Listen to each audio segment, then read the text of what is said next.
பின்மாரியின் அபிஷேகம் மாம்சமான யாவர் மேலும் அதிகமாய் பொழிந்திடுமே, ஆவியால் நிரப்பிடுமே.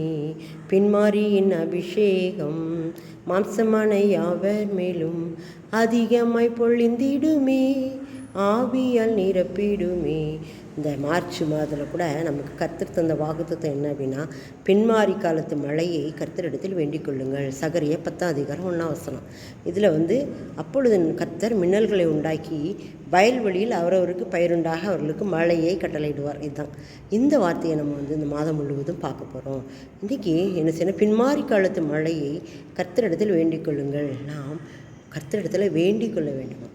நான் வேண்டிக் கொள்ளுறதுக்கு நினைக்கிறதுக்கு மிகவும் அதிகமாக செய்ய வல்லவராகி அவர் நம்ம பார்க்குறோம். பின்மாரி காலத்து மழை அப்படின்னா என்னென்னா, ஆவியானவர் ஊற்றப்படுவதுதான் பின்மாரி காலத்து மழை.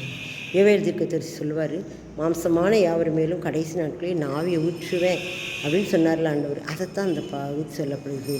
பின்மாரி காலத்து மழையை கர்த்தரிடத்தில் வேண்டிக் கொள்ளுங்கள். அப்போனா முன்மாரி காலத்து மழை ஒன்று இருந்திருக்குல்லாம், அது எப்போ பொழிந்ததுன்னா, அப்போஸ்தலர் காலத்தில், அப்போஸ்தலர் 2 1 பாருங்கள், பெந்தைக்கோஸ்தே என்னும் நாள் வந்தபோது எல்லாரும் ஒருமனப்பட்டு ஒரு இடத்தில் கூடி வந்திருந்தார்கள். அப்பொழுது பலத்த காற்று அடிக்கிற முழக்கம் போல உண்டாயிற்றுன்னு சொல்லி பார்க்குறோம்.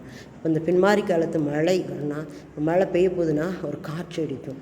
அதே போல் ஆவியானவரின் அசைவு ஒரு பெருங்காற்றை போல் மக்களை அசை வாட்டி அதுக்கப்புறம் ஒரு பெரிய அபிஷேகம் ஊற்றப்படும்.